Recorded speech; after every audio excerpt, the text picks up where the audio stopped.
Have you ever realized mid-session that something's not working, but you hesitate to change the plan because everyone finally seems comfortable?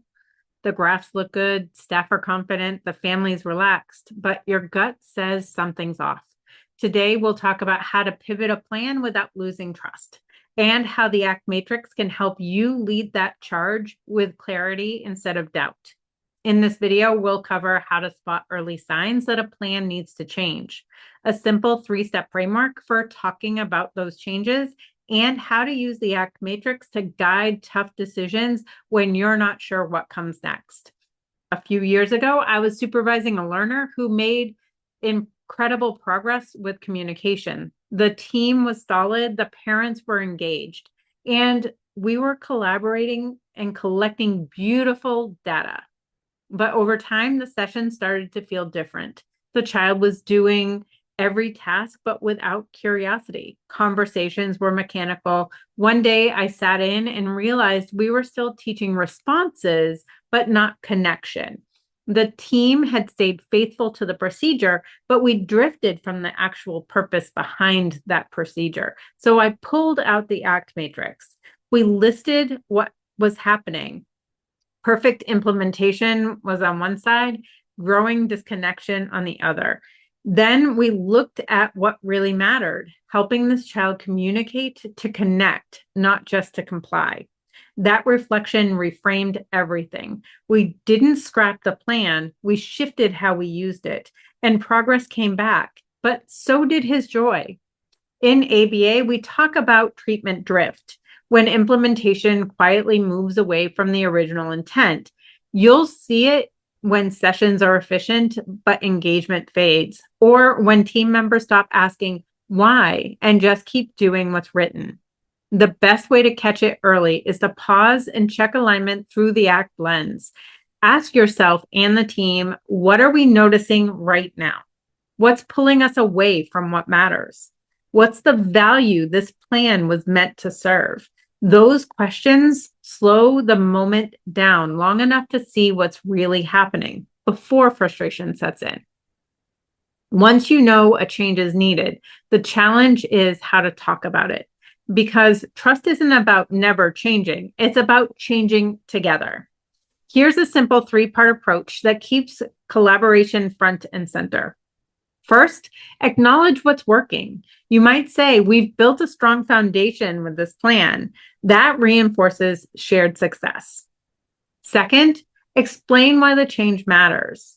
Try something like, now that this skill is consistent here, we want to show up naturally at home and in the community. It connects the adjustment to a value everyone cares about, which is generalization, independence, and overall quality of life. Finally, describe what will actually change. For example, you might say something like, so we'll start practicing this skill during snack time instead of at the table.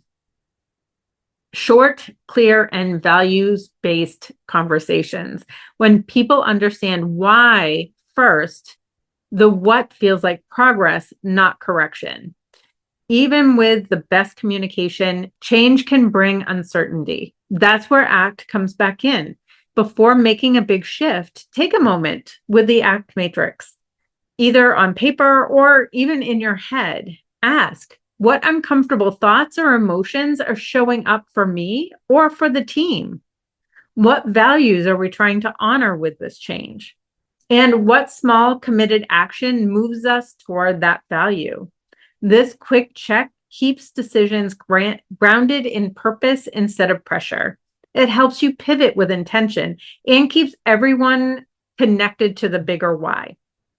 And if trust has already slipped a little, that's okay. Start by naming it.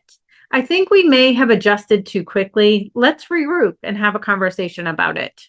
Then you can co-create the next step. Let's try one small change for 2 weeks and review the data together. When families and staff see that you're open, reflective, and grounded in values, trust naturally rebuilds because collaboration replaces control. Changing a plan doesn't mean that something went wrong. It means you noticed something important. And when you use ACT to stay flexible in the service of what matters, every change becomes a chance to strengthen, not strain that relationship. We've discussed how to adjust a plan with flexibility and trust, but sometimes the plan isn't the problem. It's the system that limits it. Inside the dojo, you'll find 2 resources that help you lead these conversations with confidence: the active collaboration and enhancing interactions through ACT. They'll show you how to use the ACT matrix to stay grounded in the family's values and communicate change in a way that strengthens relationships instead of straining them. And in the next video, we'll take this a step further: how to advocate for change without burning out. Because adapting to a plan takes skill, but transforming a system takes courage. Click the link in the description to keep this series going.